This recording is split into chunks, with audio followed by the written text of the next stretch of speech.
It's another day. I'm up in Chobham in Surrey, and I've come to see Mark Gregory. Well, this is Mark's office, and we've been in here for some time now talking, and I wanted to get some filming done, but you can see these are some of the gardens that he's built and designed, and award-winning gardens, and massively interesting guy, and interesting attitude towards our industry.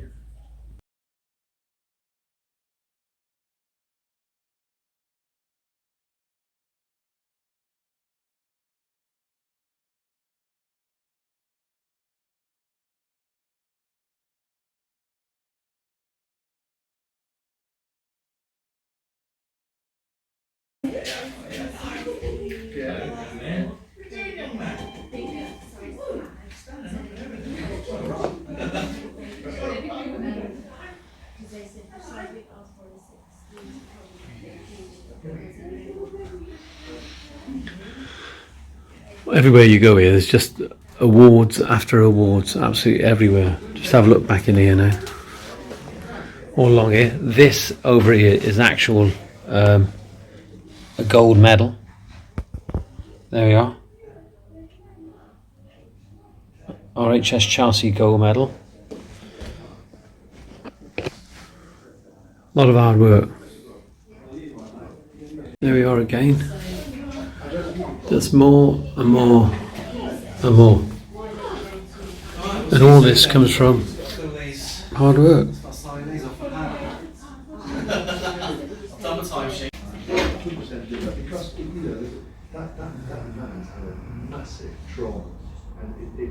You can't get everything, and he's not right for everything. What that picture in the background over there is? Yeah. That's a garden we built for James Wong, Chelsea Patio, 2010. That was one of the 3 gardens that I was telling you about. Fantastic year for us, 3 gold medals in 1 year at Chelsea. But that was Malaysia, paid for from Malaysia.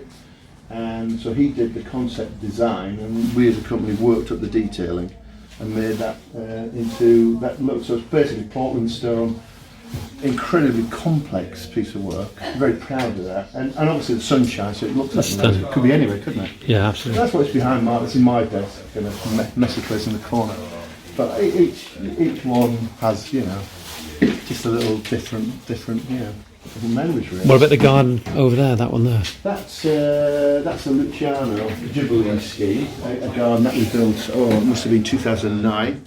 Quite a big, complex, lot of construction in there. So basically, my co-director's garden, contracts director, 2 directors are out. My estimator, commercial director Rudy there, and this is the hot seat.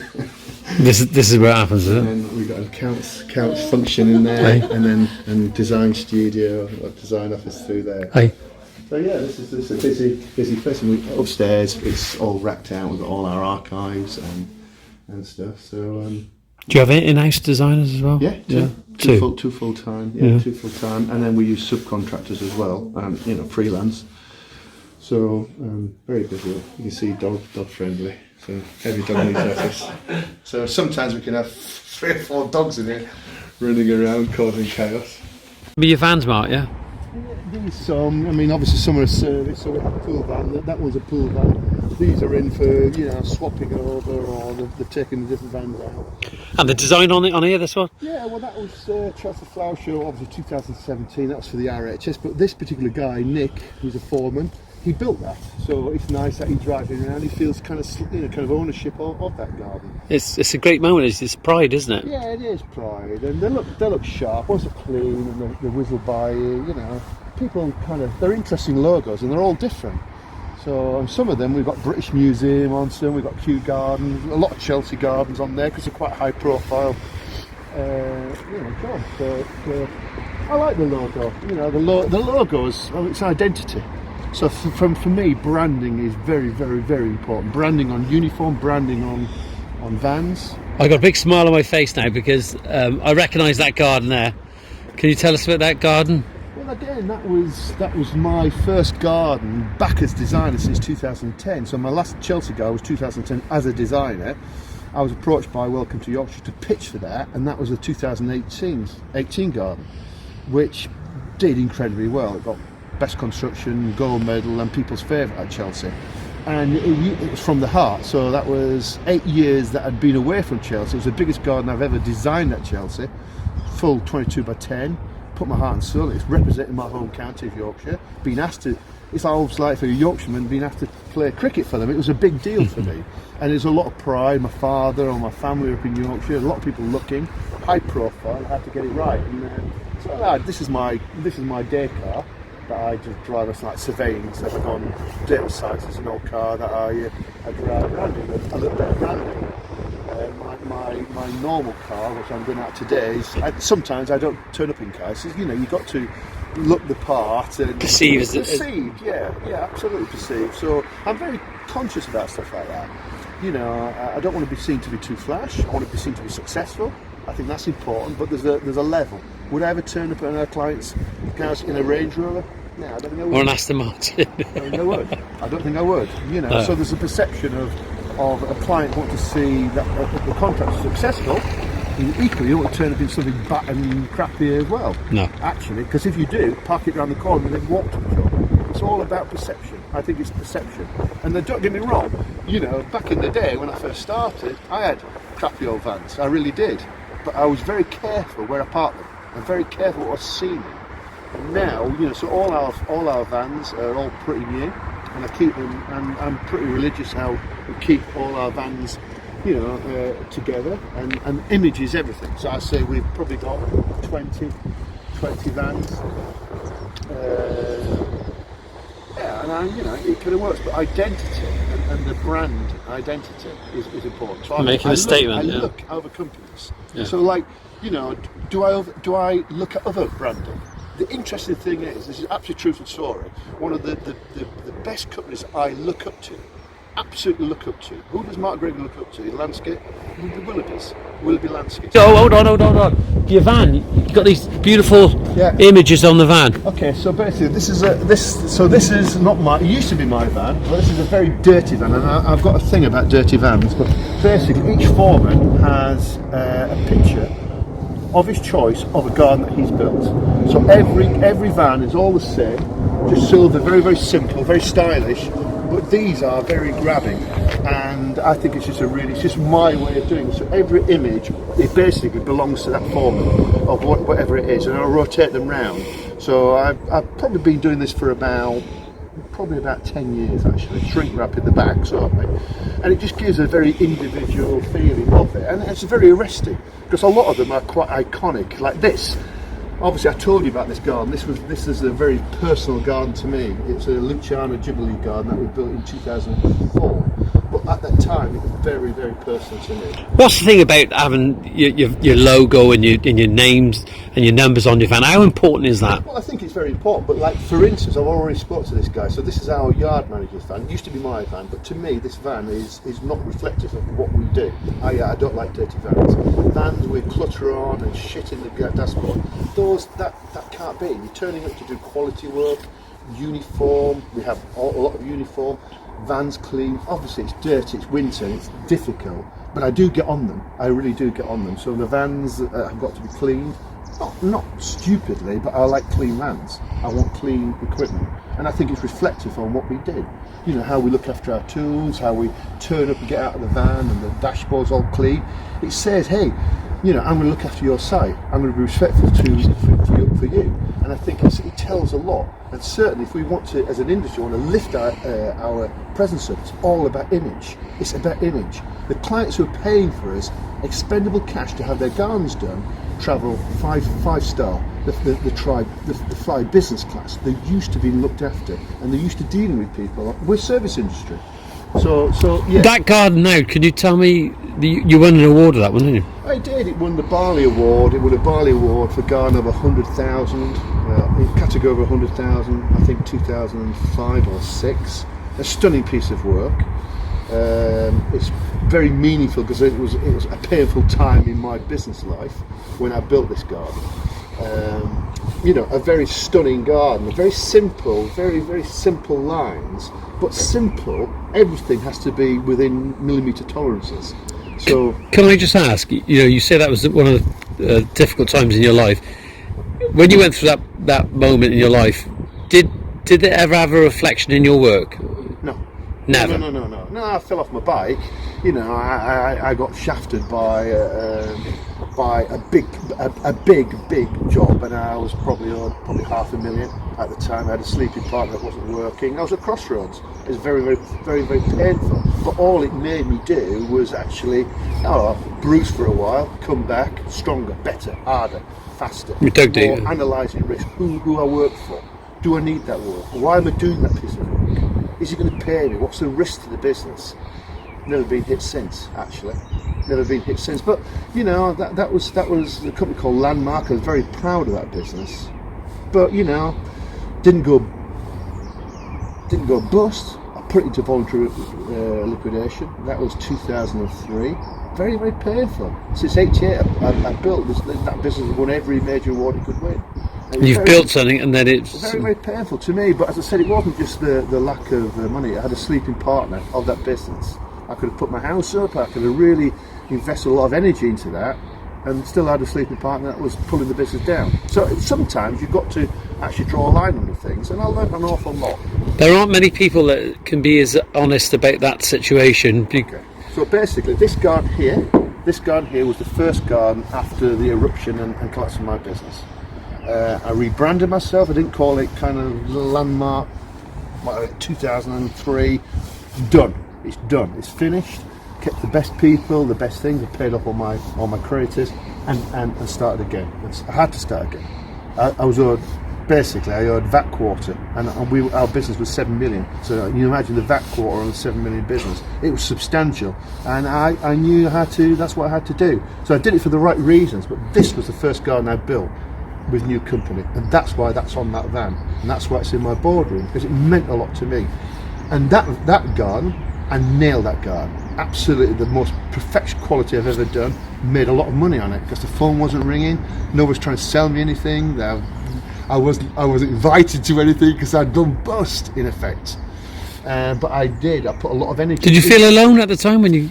It's very lonely. I mean, I think running our business is very lonely anyway. But obviously, there's people. When you're in problem, people support you or people distance themselves.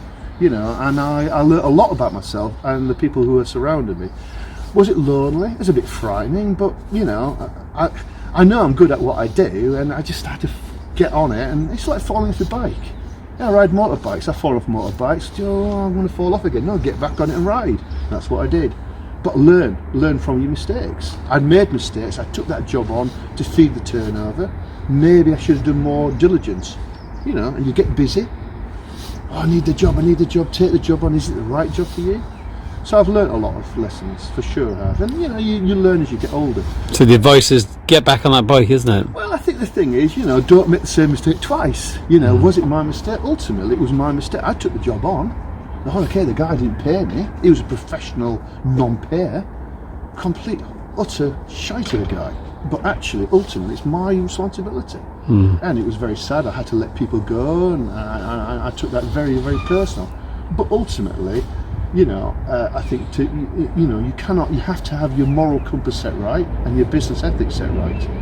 And I believe accountability, isn't it? Accountability and being honourable. And actually, like when my business went, I didn't run away. I didn't do anything. I just got on my desk and said, look, if I owe you some money, come and talk to me. We'll sort a deal out. I've fallen off my bike. This has happened. I didn't hide. Just being transparent. I think being transparent, and then people look at me and say, "Oh, well, he's all right about Mark. He's got the Midas touch. He's there everywhere." I mean, people possibly don't know, but you cannot get to where I've got in a landscape company, in a landscape world, without grazing your knees and making some big mistakes. But what I've never done is mess up a job and not stand by the job or stick my head. You've seen it through. I'll stick my head in the sand and think, that'll do, and kind of skulk off, face up. Because you get a reputation for being dependable and honourable, And I think this landscape, it's so easy to kind of shuffle things under the carpet, spec bust, do a shoddy job, and it'll come back to haunt you. So do it right and stand by your work. And if it's wrong, as it will be sometimes, but we all make mistakes, put it right. And put it right as quickly as you can would be my advice. Mark, can you just tell me, for our viewers, you've just told me this is where you started as a young man, isn't it? Yeah, so this is the RHS flagship garden at Wisley in Surrey. This is where I first came down from Yorkshire, and I walked from West Byfleet and got my first job here. And to me, this is the cathedral. It's still a cathedral of horticulture. It's still the epicentre of excellence and quality, public facing side. It's not a botanical garden. But I'm really, really proud that we've just won a significant piece of business here. So I cut my teeth as a young landscaper here, but rebuilt the rock garden. But I've just won a significant contract, which sees us building probably one of the most high-profile pieces of landscape going on in the UK right now, i.e. public facing. So this is about 3-4 acres of intense landscape that I've got to finish. How long's left on the contract? Well, we've only just started. Literally, we only started in January, and I've got to finish in April next year, 21. So it's a 15-month contract. It's into multiple millions of pounds. It's a high prestigious piece of work. Is the pressure on? Yeah, absolutely, the pressure is on. Yeah, absolutely, they will nail me if I don't finish on time. There's penalties on the contract, but not only that, it's my reputation as well. So we're only building it, so we haven't designed it. So the first part, the well-being garden, has been designed by Matt Keatley, who's very, very top flight, up and coming international designer, UK based. He's done the first part. And then we work on to the wildlife garden, which is another substantial piece of work designed by Anne-Marie Powell, who's another media, very, very high profile designer. And then we finish with the World Food Garden, which is at the back. So this is a public garden. This will be a public space. So a lot of visitors they'll be expecting here. A lot of visitors expected, but this is a very hard won piece of work for us. Literally audit, we had to go for lots of interview, lots of value engineering. Probably took 6 months to price this, 6 months negotiation. To price a job? Well, to price it, and then value engineer over budget, come back, interview, 2 lots of very high profile interviews. The hardest interview I've ever had for this garden. Hardest interview I've ever had. I had to Was it to a board? To a board of the trustees of the finance, 16 of them, pretty high ranking people, 10 minutes to pitch why I was the right person to do this job. So that was a really, really, and at the time, this job, why did I want this job as a contractor? It's on a hill, it's on sand, it covers 2 winters. So from a tactical point of view, I wanted this job. I've got a client, there's no main contractor, I've got a client who's got the money in the bank. The risk is reduced, I know I'm going to get paid. If I perform, I'm going to get paid. I can dine out on it. I can eat out on it. It's got marketing appeal. It's a sexy job. It's 5 miles from my office, and I'm going into a volatile Brexit. Possibly a Labour government would have got in. What that might have done to my business when I'm high end. So there's lots of reasons why this contract that came across our desk was not a desperate to get, but it's an important milestone for our business. Did it present many hurdles with the guys in the office? Yeah, it did, actually. I mean, it did, because, it was sent out in a rush. It came out right in the summer holidays, August, trying to get inquiries back to put a compliant tender in, to pace yourself with all the Q&A, backwards and forwards. Most landscapers are not geared up for that. So they'll have one pitch at a price, keep going back to them to lose interest. So that's just and so there's a lot. It's the biggest draw on my expense is tendering for work. I would say to get this job across the line, in value, in management time, probably £20,000 in cost to tender this. Okay. In hours, man hours, and negotiation and meetings, and and there's a big investment to do this. And we were up against some of our bigger competition. Some of our smaller competition got knocked out, not big enough, not financially, but I had to prove myself. I've had to put bonds up on this contract. I've had to really step up, and they've grilled me. And so basically what that means, A, I've got the job, so I've passed, but also I've had a kind of health check on my business and get the feedback, how I've done, how did the tender, how did I come across, what was the process, learn from those experiences. And even if I hadn't got it, I would have drilled into it. Why didn't I get it? How was my performance? Were my finances not strong enough? And my work experience was not enough? Relevance experience? So I take all these things like a thing, but for me, analyse risk. On a hill, on sand, no main contractor, a client who's got good money, and there's a dining out opportunity. Win, win, win. Ticks all the boxes. Were there things that you never had in place that you were worried at the time? Yeah, well, I didn't have many, multiple £1 million contracts. So I had to give the confidence that have we got the skills? Have we got the resources? What happens if I slow behind? I had to be ahead. And so if I was there, if I was you making a decision on me, what would I want to know? Okay, financial stability, I've got resources, local knowledge, localism, old boy, passion for the RHS. This is me coming home. And as I said, this is a significant piece of landscape that will be a legacy.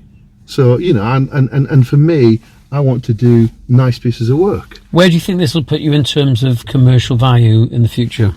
Well, again, these, like growing a business, whether you're a tiny landscape or getting to the next stage, you need to kind of, break into new ground. So if you're a small contractor doing small patches, but you like to do big landscape, ultimately you need to do one big landscape so you can prove that you've done it. So for us, it proves that we can, the thing is, one of the things I said at my pitch is, look, I built a full-blown canal in 18 days at Chelsea. 18 days. It's never been done on that scale of. So you had history then, didn't you? Well, really? But I made them laugh. I said, if I can do that, then I've got 15 months. I can do this. So really, what we're doing here is a relatively simple landscape. It's not rocket science. It's just volume, and it's controlling volume. So basically, for me, it's controlling, hitting our marks. It's program. Program is your best friend. Program is your best friend. Are you on program? Well, we are. We're ahead of program. But they were saying, hey, Mark, you're ahead of program. Because I'm saying, come on, decisions quicker. They say, well, you're ahead of program. But any landscaper knows that, we are sat here early February, we could get a month of bad weather. Yeah. And that little bit of buffer that I've got, I could lose that within the next few weeks. Would you say, talking like with a smaller contractor, would you have to, is it best to put these checks in place when you're going down trying to meet the criteria beforehand, or would you do it? Is it best to do it as you go along? Well, no, I think you plan. What if you look at, say, a Chelsea Flower Show contract? You look at what we achieve in 18 days. Why? Why do we do that? Why do we achieve it? Because we plan it. We plan. We talk it over as a team. We have get out of jail cards. We rehearse it. And if we applied the same strategy to our normal day business, every job would be a winner. Yeah. Every job would be a winner. And so every year for the last 33 years, I put my company's neck on the line. If I fail at Chelsea, I'm done. It's commercial suicide. You can imagine me not delivering a garden. So every year I'm conditioned. So it's great. It's good training for the business and the people within it to say, right, we're going to deliver that quality in those days. Exactly. No overrun. Queen's coming to open the gardens. It's got to be finished. Okay. Is there a checklist that guys should be ticking off with their business when they're going down this route? Should they? Is there a guideline or? Well, I think I would say don't walk before you can run. Don't want to be.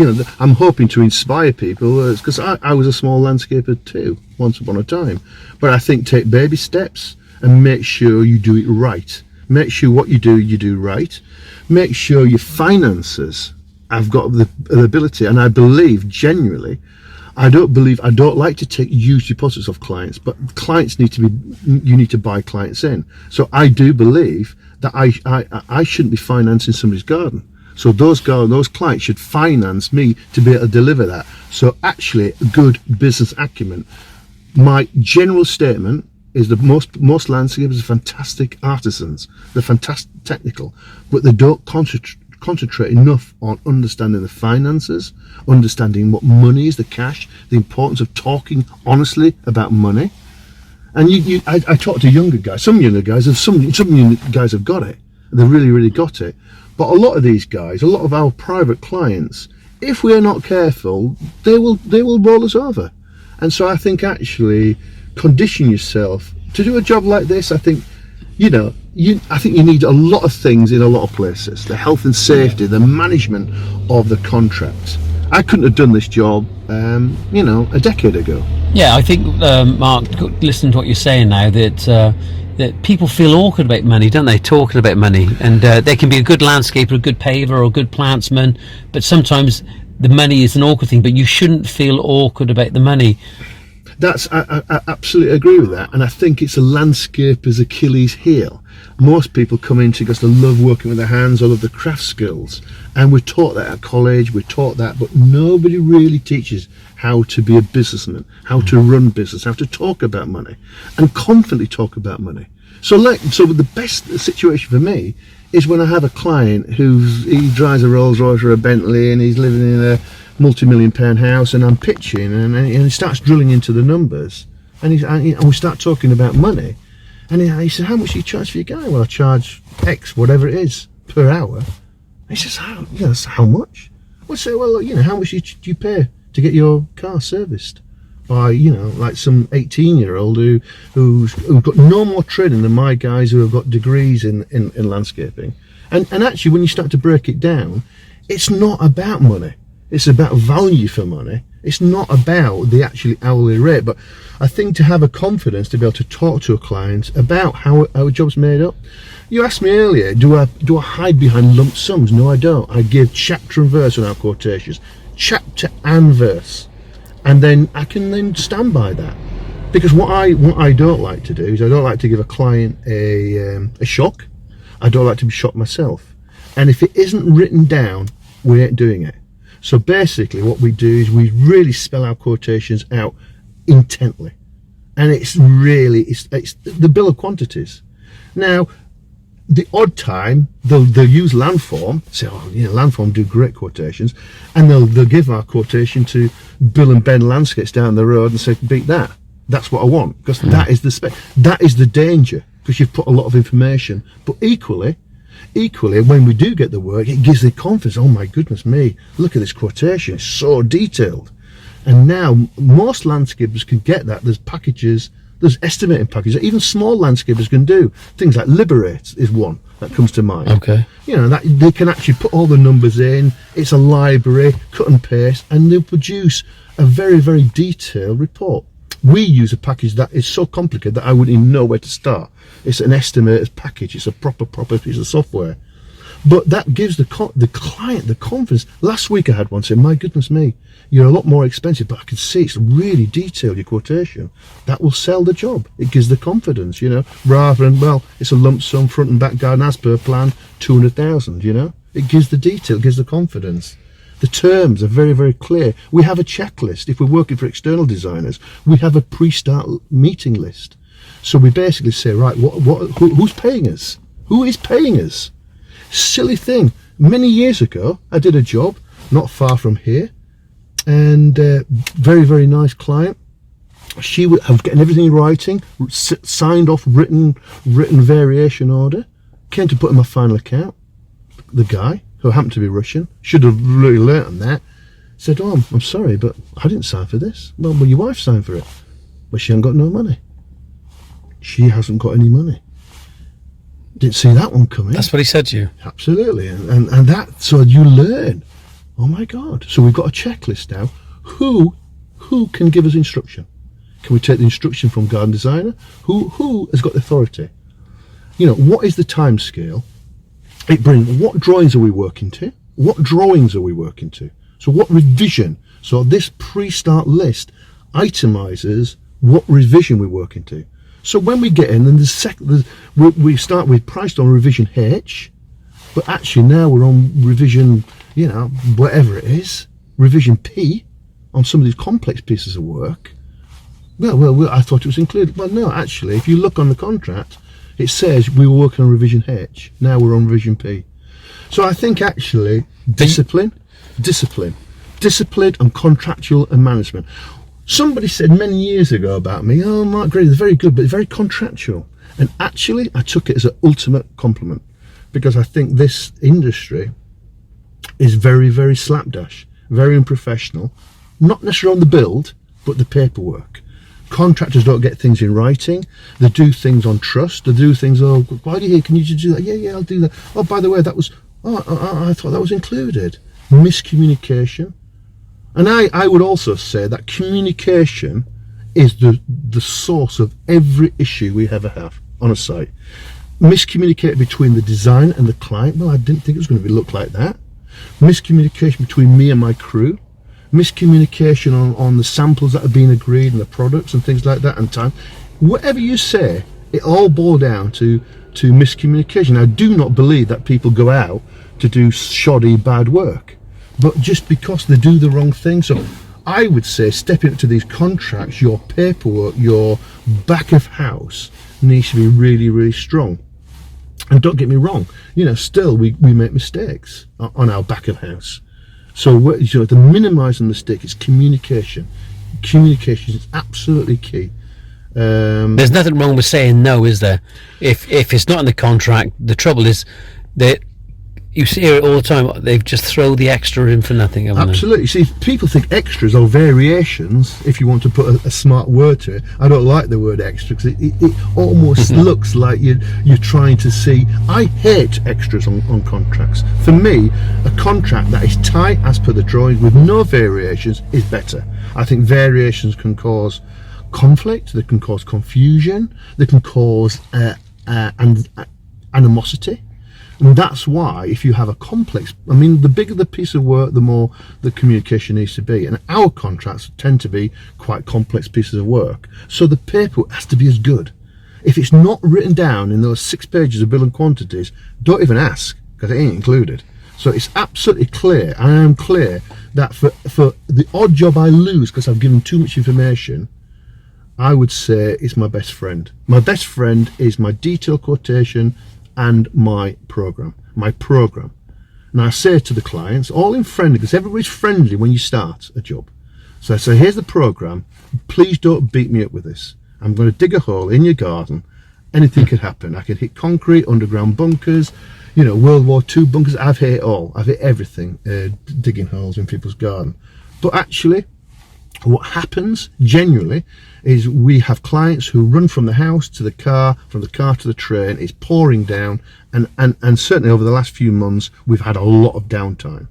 And then you can actually advise. It's communication. Where are we on the program? Where are we on that program? And the other thing what we do is we use our bill of quants to apply for valuations. So we basically take deposits, and then we'll basically have a drawdown on a monthly account, and I have got no set terms and conditions. That's the other thing.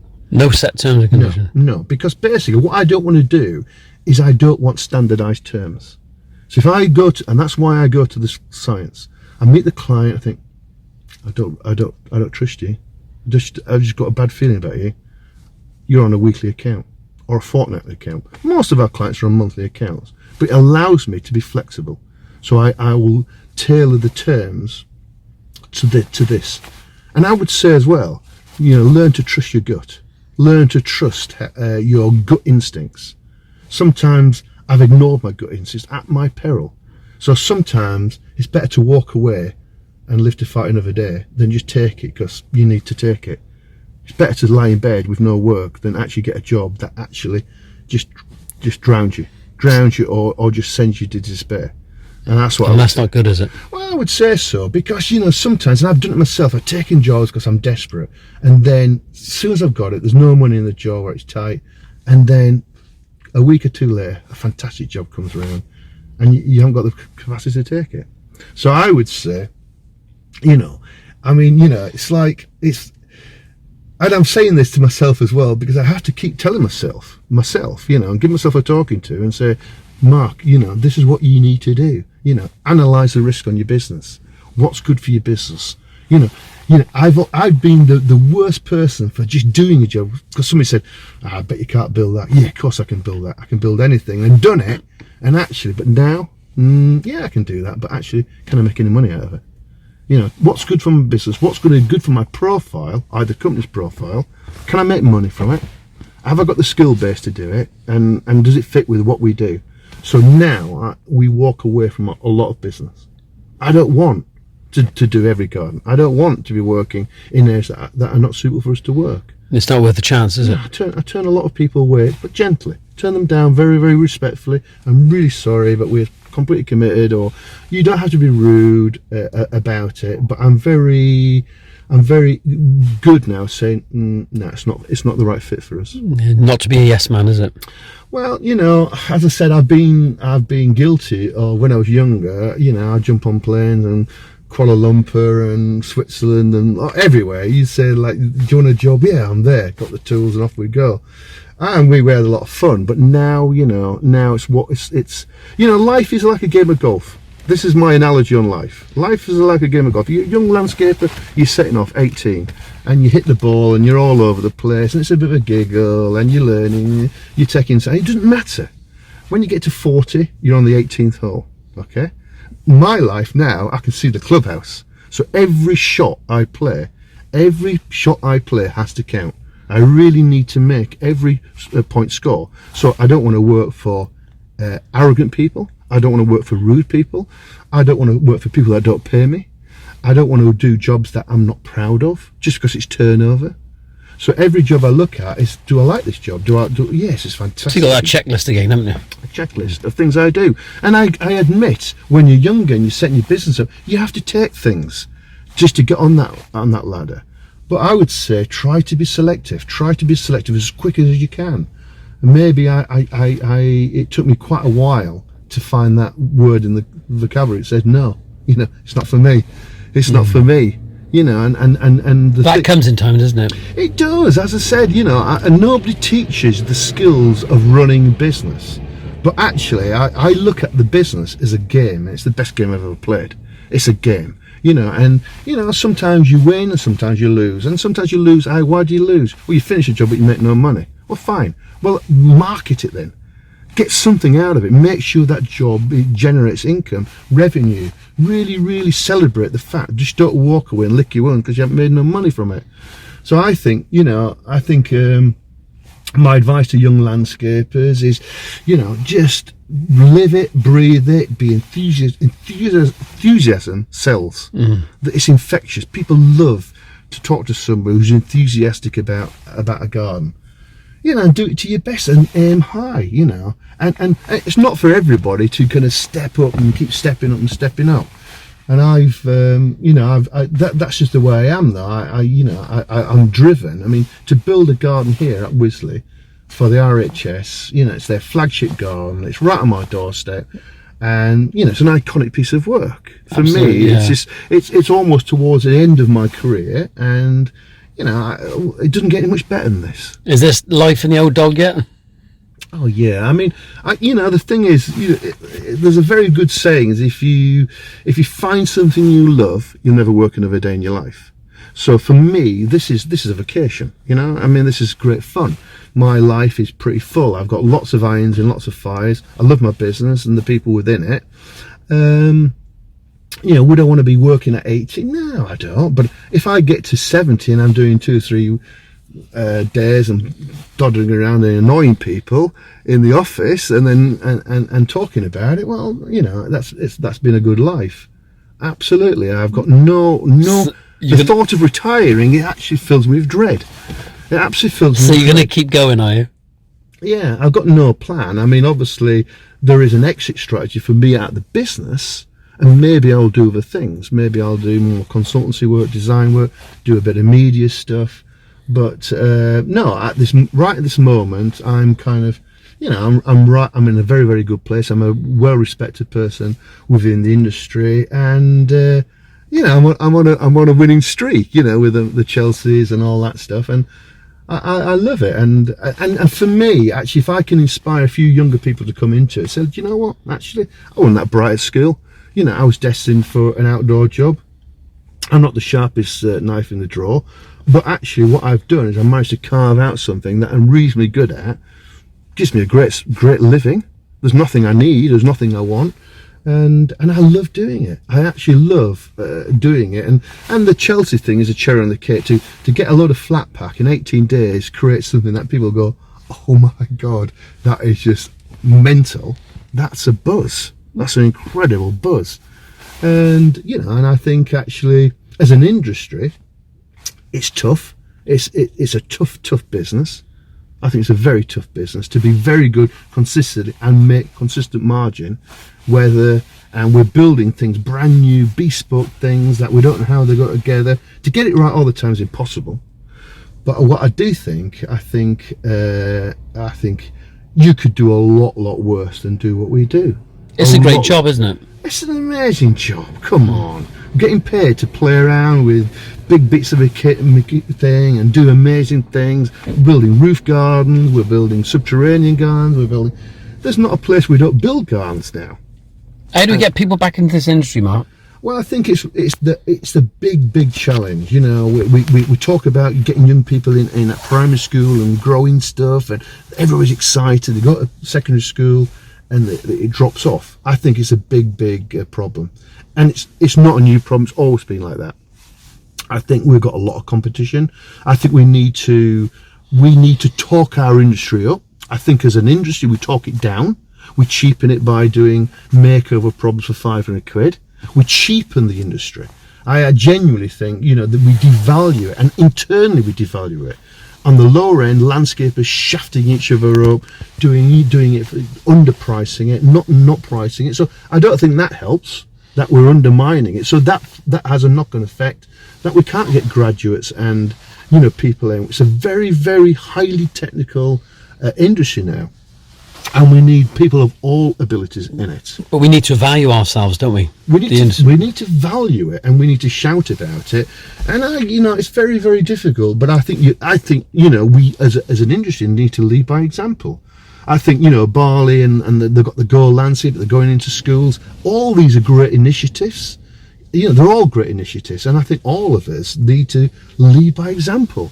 We need to, the days of crappy old vans and things hanging out and we're scraggling along. If you're self-employed, you should look $1 million, no matter what you're doing. Whether you're one-man band, you should look and act like a very professional person. It sends a message, doesn't it? It sends a strong message. And I think, I definitely, as I said, I think it's, this is not an industry to come in for easy breaks. There's no easy money in this industry anymore. Everything's grafted for, toiled for. But actually the rewards are fantastic. They're fantastic. And the other thing I would say is don't pigeonhole yourself. Personally, I hate to be pigeonholed. He's a hard landscaper. I want to be a really good hard landscaper. I need to understand very technical, complex hard landscape. But equally, I want to have very strong conversations about soft planting, soft landscape, understand all the Latins, which I do. And I think, where the future is to have, the landscapers try not just to be a drive installer or a patio. Look for the bigger picture. Upsell with the planting. Think about design. Don't think you're a designer until you've done the training. A lot of designers cheapen the design process because they do fag packet sketches. If you're going to do design, learn to do it properly. Or buddy with somebody who is the designer, and then you'll get a bigger increase in your market share because the presentation, you've gone into a different market all of a sudden. I would avoid being a fag pack sketch designer because it's not good for the industry. And we're at this critical mass where people actually understand the term garden design, and you can actually sell and will get a better product. Yeah, even if I can honestly say I'm guilty of that, but it doesn't mean to say that I cannot buddy up with a designer or some young person to do those designs for me. Absolutely. I think there's not enough good contractors out there. I really do. And I think actually those contractors who understand the language of design, understand that, will get better products. Does the industry need more training? 100%. 100%. I've spent more on training this last 2 years than I've ever done.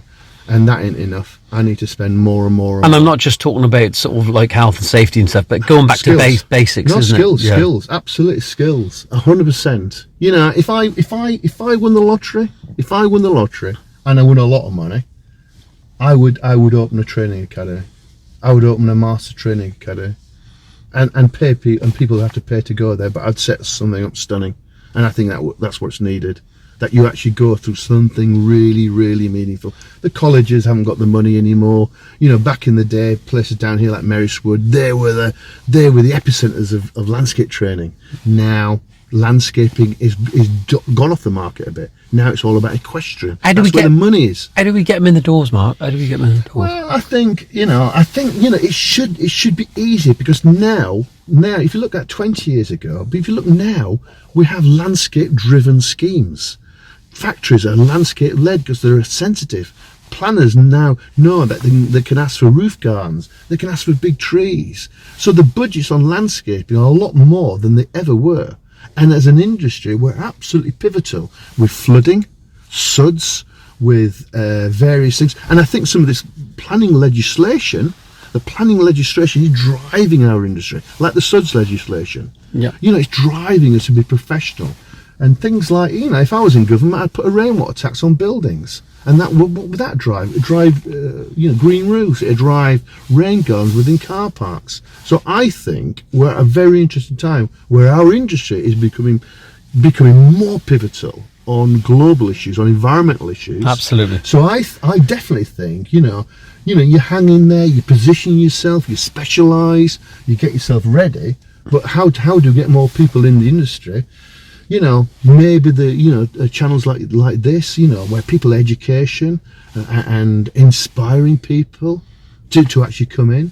I do my little bit of mentoring and helping and encouragement of younger people, because actually, people still now stumble across it and think, oh my God, this is an amazing industry. I love this. I think, to be honest, Mark, I think that how it's being portrayed at the moment isn't necessarily inspiring generally as a whole. And I think it needs individuals and characters like you to lead those people to the water's edge and make them drink. And they need to see what you've done. But we need to get them in, don't we? We need to get them in, and get them talking and asking questions. I think we're at a tipping point. That's what I do feel. I think some of the work now is becoming very complex. It's a lot more interesting than it was when I first came into it. That's for sure it is. And there'll be people who say, you can't make any money, it's this, it's that. I've heard all that. I've heard it all my life. I do. I don't do it for nothing. I need a decent salary. But what I've learned is commercialism. I've learned to become commercial. I've learned the importance of running contracts profitable and ploughing money back into the business. And I think, if I were to do it again, what would I do different? I think I would sharpen myself up a lot faster. Be reactive, isn't it? Well, I engage in the industry. So there's lots of cluster groups, there's lots of people meeting and sharing stuff. Learn, soak it up, ask questions, take time out, visit other businesses. Hey, can I come and spend some time with you? I heard you guys, can I give some free time? Invest in some time to find out, how other people do it. Well, I think that's how people learn, isn't it? Through communities, bringing people together and encouraging them to talk. But they're not going to talk if they're not coming together, are they? I think, as I said, I've, over my years, with the barley, through APL and through other things, invest a lot of my time into going to meetings. And you think, I ain't got time to do that. And I think that's completely, once you get rid of that, I haven't got time to do it, there's another adage, if you go there, you're working on your business, not in your business. Then you look and you learn and people have a drink at the bar and you hear over here about money and day works. And oh, bloody hell, that's interesting. Yeah. Why am I not doing that? What about like suppliers and manufacturers? Do you think they have a moral obligation? They want our money, but do you think they have a moral obligation to sort of help our industry improve and create these cluster meetings? Well, they do though, aren't they? I mean, that is happening. It's happening a lot more than it ever did. you know, people like London Stone, they're having these little group seminars and designers and contractors, and they're doing these kind of porcelain workshops, and they're actually doing a bit. And like, you know, you look at your Marshalls, there never used to be a register when I was a landscaper. There never used to be investment. The amount of investment that Marshalls have put into laying contractor schemes, and that was a direct result of contractors cocking up work and damaging the product. They were damaging it, and people were blaming, oh, the drive sunk. Yeah, not the product. It's the bloody guys who are laying it. So they set that up and put in millions of pounds to that scheme as a direct result, because, you know, to put some money into education. And I think, you know, I think that's, yeah, there's a lot to do, but, you know, I could be out of the office every single day. There's stuff going everywhere. You know, seminars and little workshops and freebies, and it doesn't have to spend a lot of money on it. And I would say focus on your weak areas and sign up to those weak areas. Do one a month. Do something for you for learning. They talk about CPD, continual professional development. If you're a landscaper and you're not doing that, you're not in the loop. You need to be in the loop. These things are changing. How I learned to be a landscaper 30, 40 years ago, completely different from what we do now. You completely need to keep on top of it. You need to be current.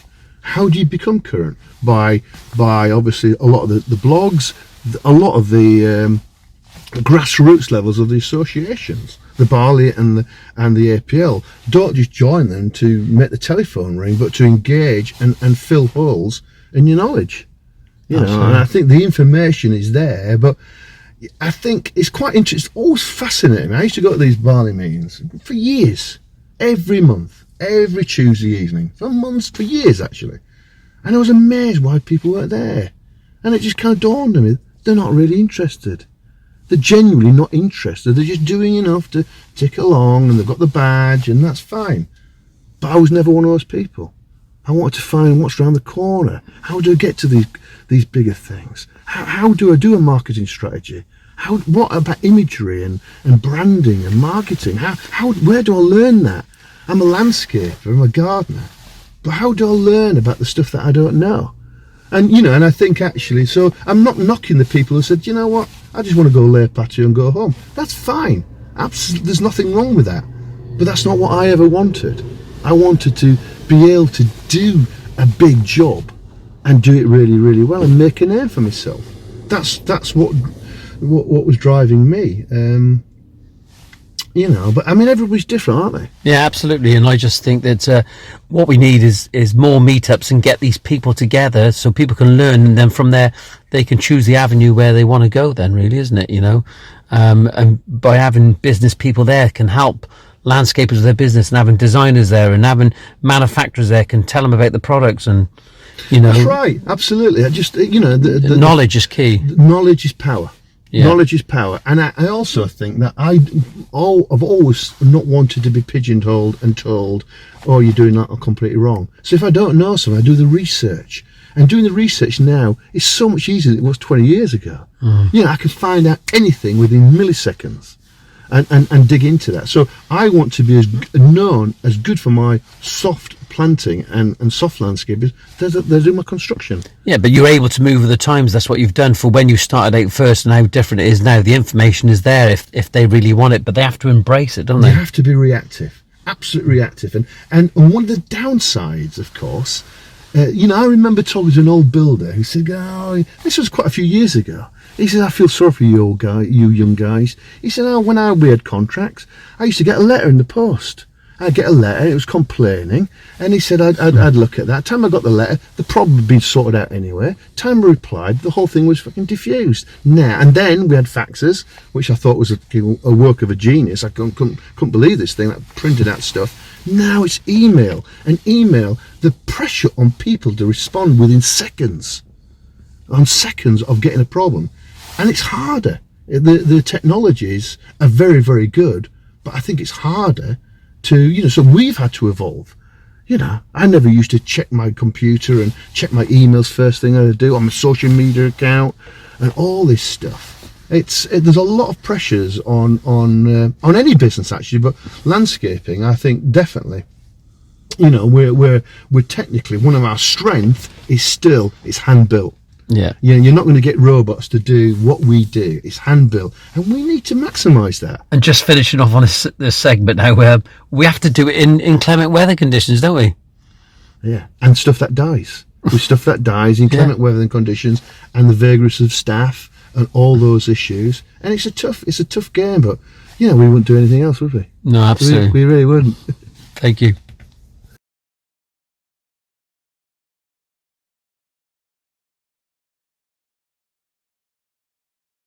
Mark, what are you doing? This is the vision. This is the, well, actually this one is the wildlife garden for this new Hilltop garden. This is the Hilltop Science and Education building. It's the core learning centre, the new core learning centre. So this is basically going to go inspire generations of well-being, wildlife and world food. For us, you know, it's a legacy thing to actually be involved in a project that encourages wildlife and world food. It's just fantastic. It's just an inspirational job to be involved with. This is where you started out, wasn't it? Yeah, I started. So this is the flagship gardens, and it's a key piece of investment. So this building will house all the scientists for the RHS. So all the people that send in bits of disease. We've got a herbarium in there. All the upstairs is the science block. It's got an auditorium, cafes. You know, it's a very interactive space. So it's a public garden, and the public will go through this.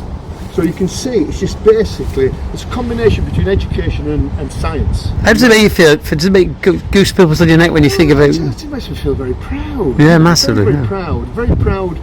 Yeah, to be coming. I feel as I'm coming back home, but also to be, you know, sharing in delivering this project.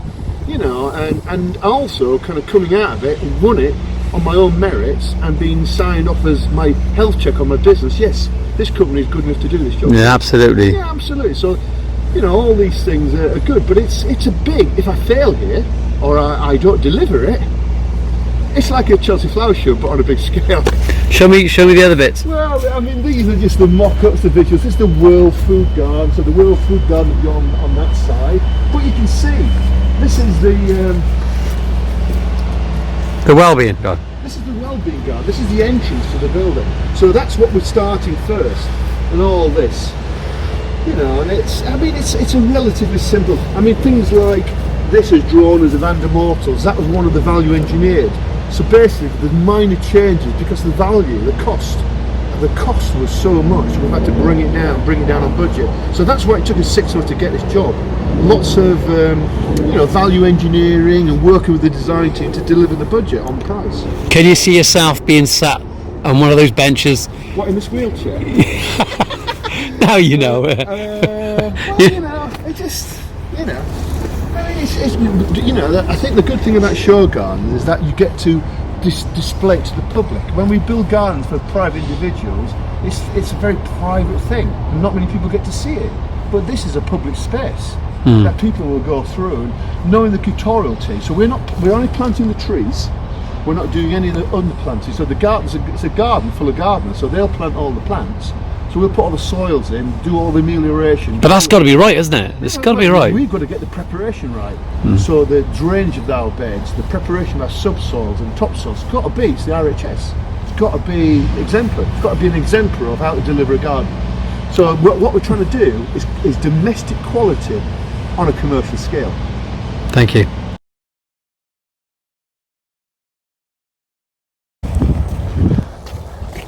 Where are we going, Mark?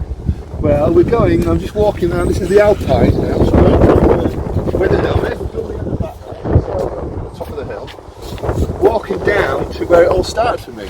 So I'm walking down to show you my rock stream. So I built this when I was 20 years old. I spent 6 months digging borders and pruning stuff, and I thought I was a big strapping Yorkshire. So we'll put it to good use. And basically, this rock garden was built by James Pullen's sons in 1914. They put railway lines in from the A3, these little narrow gauge mining rails, they put them in and kicked off these huge sandstone, Sussex sandstone rocks, big rocks.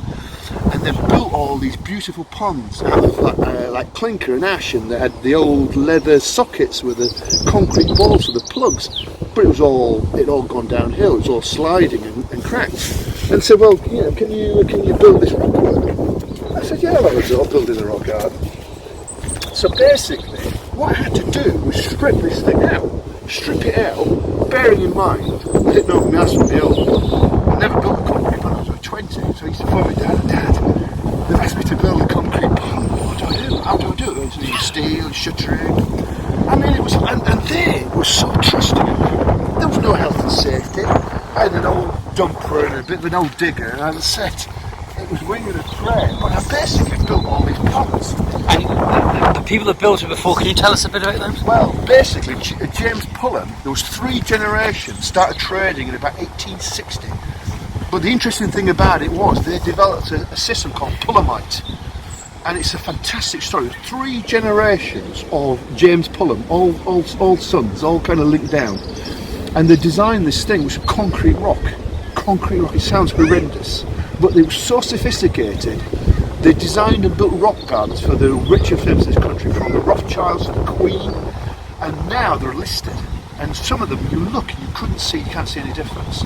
So James Pullum was a big influence to me, but this was one of their rock gardens. So they did natural rock work towards the latter part, but the early things were Pullumite. So it was imitation rock, but they used to build boat caves and just incredible grottos. It sounds, in one respect, horrendous, but... It sounds horrendous, but bearing in mind, you know, obviously what they used to do, they travelled throughout the country.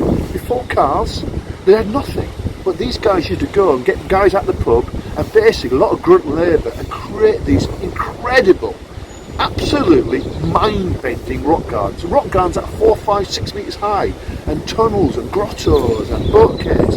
And they used to get old clinker, which is the molten brick at the bottom of the brick, just throw away crap. And they used to basically build the rock work up and then render it and carve the rock work out. So it's just like some of this imitation rocks they have at these resorts across the world. Yeah. Basically, they went through the First World War, 1914, when this rock garden was built. Second World War just about did them in, and then basically about early 40s that they basically folded. And their business, somebody was given to one of their nieces, she cleared out the attic, all the recipes, all the books, threw it on the skip. So basically, a lot of the history has been lost on the Pullum scheme. So I started up here, and I built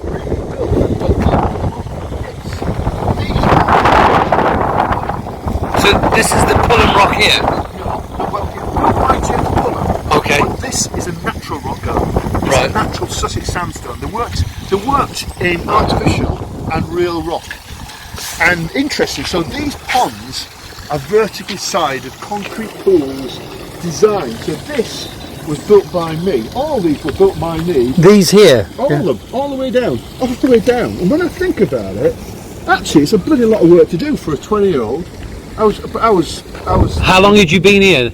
Well, I'd started in the summer, and I probably came into the kind of winter. So probably from like November through to. But this is the kicker. This tree here, it wasn't like this at the time. So that rock underneath there was original. I never touched that. But this is a Suga canadensis, we're the oldest one in Great Britain. And when I was here, it's fully closed right down to the ground. And we used to sit under it when it was raining. And we used to sit in it and eat ice cream. And the bosses used to come up, the creators used to come up, and we used to listen and say, oh, there's a lot to do. We're not doing very much. And then we used to be sat there, completely oblivious. And I carved my name on it, and I carved a name of a girl I was going out with. And I was so excited to come back. When I come back and see it, they've chiselled all the names off it. Because obviously it looked like graffiti. Yes. But it was graffiti. But actually, I put a lot of my soul and heart into these ponds. And it doesn't look very much, but that's 3 foot deep. It all has to be dug out by hand. There's no diggers and stuff like we have now. And I used to have the apprentices, so they used to give me 2 or 3 apprentices, but they were only 16, so they knew less than I did. And I had some famous apprentices, people like Stephen Woodens and people like Dan Pearson, who were students at Wisley. So some quite iconic designers. They were my bitches, they were part of my crew, and they used to stay for a month and then rotate, so I had different people. And we had a giggle. So there's some memories here, some fond memories. Yeah, but it was, I was inspired. You should come to work, and okay, there's a lot more motorway noise than there was when I was here in the early 80s. But actually, you know, it's an inspiring place. The greenhouse, that's the Millennium Greenhouse. Well, that wasn't even there. There was just a bank of trees there, and that was kind of back of house, really. But it was, you know, I think it defined me, and I mean, some of these rock, you can't really see, but some of them are several tons, some of these big pieces. And we had winches, turf-hole winches, and things like that. Health and safety? Yeah, there was no health and safety. There was no health and safety. I remember that bridge down here, there's a bridge, before that bridge there was a stone bridge, big stone lintel, and we put a dumper in the bottom there.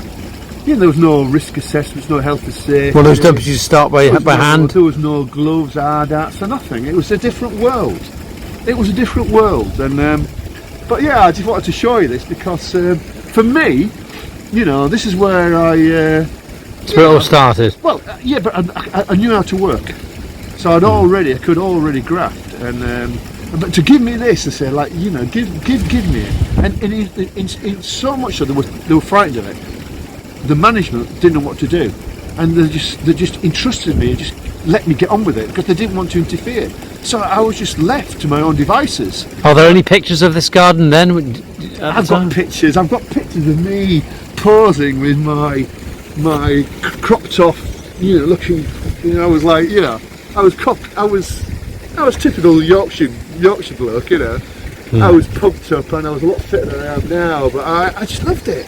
And somebody to entrust the feeling of actually getting here and being a simple Yorkshire lad, working at the hallowed RHS, and then being entrusted to a piece of work like this. So how many years ago was that?